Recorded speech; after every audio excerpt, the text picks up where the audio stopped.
Hi guys! Welcome back dito sa ating YouTube channel. Panibagong araw at panibagong reaction video na naman ang ating pag-uusapan. Kaya naman, naintriga ako dito sa in-upload ni Kalingap TV na nanay ni Carla naiyak. Carla, may inireklamo. So, ano kaya yun guys? Excited ako. Ano kayang inireklamo ni Carla dito? Ayan guys, huwag natin kalimutan si Kalingap TV. Ayan, support natin yung channel nila. And of course guys, kung gusto mo ng ganitong klaseng reaction video, huwag kalimutan mag-like, share, comment sa ating video. And of course, mag-subscribe na rin po kayo. And of course guys, huwag niyo kalimutan i-subscribe si Kalingap Rob, si Kuya Bal Santos Matubang, lahat po ng K-Boys guys, Kalingap Boys, ayan, Kalingap Charity Vloggers, i-subscribe po natin sila. So, supportahan po natin yung mga channel nila.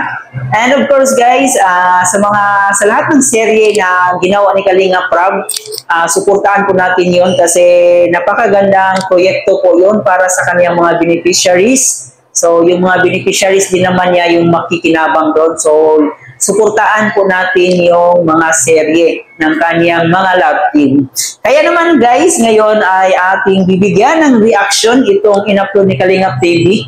So, na-curious din ako kung ano kaya yung laman ng video. And of course guys, tapusin muna natin yung video, tsaka tayo mag-comment. So, ayan, habang nanonood tayo, so, magbibigay tayo ng reaction. Ayan guys, no? So, kung gusto mo ng ganitong klaseng reaction video, huwag kalimutan mag-like, share, comment, and mag-subscribe na rin. Kaya, let's go. Panoorin na natin to.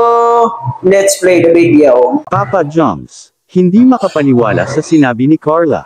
At Carla may reklamo ano naman kaya ito mga kalingap. Naku, yan ang ano kayang reklamo? nating malalaman mamaya mga kalingap. Isang mapagpalang araw sa inyong lahat mga kalingap, sanay hindi nyo po makalimutan na mag-like sa video na ito.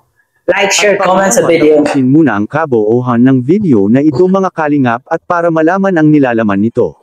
Alright. Maraming salamat po mga kalingap sa pagpatuloy na pagsuporta lalo na kay Kuya Bal Santos Matubang at Kalingap Rob. Yan guys, huwag niyo kalimutan i-subscribe si Kuya Bal Santos Matubang at si Kalingap. Kuya Jomar kamakailan mga kalingap. Okay. Dahil sa nalaman nila ni Carla patungkol kay Kuya Jomar na may karamdaman itong dinadala. Okay. Kawawa naman pala si Kuya Jones natin, no? May iniindang karamdaman. So, sana gumaling na si Kuya Jones natin, si Papa Jones, no? Mga kalingap at para matingnan rin naman nila Carla kung okay lang ba siya sa kanyang kalagayan. Okay. Sobra na ang pag-alala ni Carla para kay Kuya Jomar ngayon mga kalingap. Sobra yung alala. It means talagang mahal talaga ni Ate Carla itong si Papa Jones natin, no? Kasi hindi naman niya mag-alala ng ganun lang kung walang pag-ibig na nararamdaman, di ba guys? So, ayan. May itinanim na itong pagmamahal para kay Kuya Jomar. Hindi talaga maiwasan na magkakasakit ka sa panahon natin ngayon mga kalingap. Tama. Kung wala kang sapat na pahinga. At lalo na ngayon sobrang init guys. Kuya Jomar ngayon mga kalingap dahil sa nakaraang mga isyu na lumalabas at nakikita niya sa paligid ngayon na nababash na si Carla at pati na rin siya. Sobrang nag-alala si Kuya Jomar para kina Carla mga kalingap dahil baka makaramdam si Carla ng Napaka-gentleman ng ating Kuya Papa Jones, no? So, talagang palagi niyang inaalala si Carla natin kung kamusta na yung kalagayan. So, di baling masaktan si Papa Jones, hindi lang masaktan si Ate Carla natin. Let's go. Panang loob kapag patuloy pa itong nababash.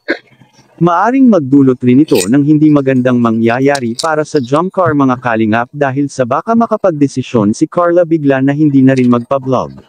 Paano na lang ang jump car at paano na lang ang mga humahanga at umaasa sa jump car? So, Papa Jones and Ate Carl, so dapat isipin nyo na lang yung mga positive vibes. Huwag nyo isipin yung mga bashers kasi wala yan ambag sa buhay nyo. And ayan, talagang panggulo lang yung mga bashers na yan. So, mas mabuti na isipin nyo yung mga taong nandyan para suportaan yung love team nyo. Di ba?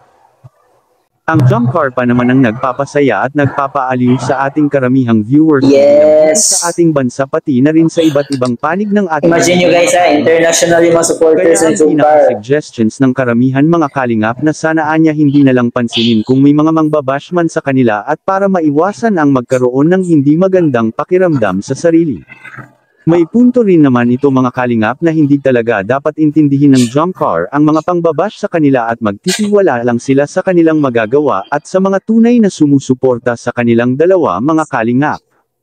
Malayo na ang nararating ng jump car at napakadami na ng mga biyaya ang natatanggap nila sa isa't isa na nagmumula sa mga nagmamahal ng jump car mga kalingap.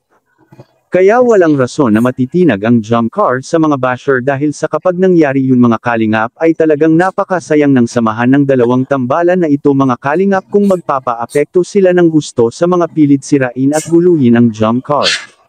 Aminado si Kalingap Rab na malaki ang maitulong ng mga serye na ginagawa nila ngayon. So nasa kanilang desisyon pa rin kung magpapaapekto sila sa mga bashers, di ba?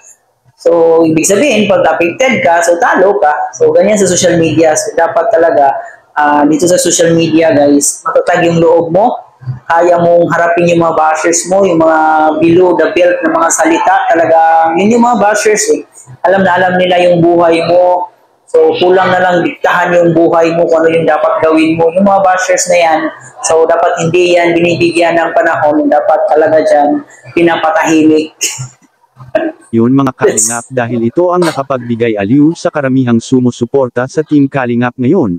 Maganda ang naisip ni Kalingap Rab mga kalingap at para na rin pampatanggal umay ang ginagawa nitong serye. Sa kabilang dako naman mga kalingap Carla hindi napigilan ang sarili may inireklamo. Ano kayang reklamo ni Kung Carla natin sa video. Medyo kinakabahan po. Bilis po yung tempong dibdib ko. Siguro, huwag ka matakot sa akin. Ba't mo bilis yung kabang ng puso? Napaka-sweet naman ang baby Carla natin, guys. Di ba? May pag-ibig talaga yan para sa ating Papa Jom, si Ate Carla. So, di lang niya pinapahalata, di lang niya pinapakita. Pero nandun eh, makikita talaga natin na may pag-ibig talaga namumuo dito kay baby Carla natin. Sa yung paglugar. Ang lapit niya po. Ayan mo na, minsan na naman to. Tsaka mas medyo okay na yung pakiramdam ko ngayon na andito ka. And yan lang po guys yung update natin ngayon. No? So, nakakapilig talagang tambalan ng Jump Car guys. Ayan, let's support Jump Car kahit anong mangyari. Let's protect. So, sa mga bashers na yan, Carla, Papa Joms, huwag niyong alalahanin yan.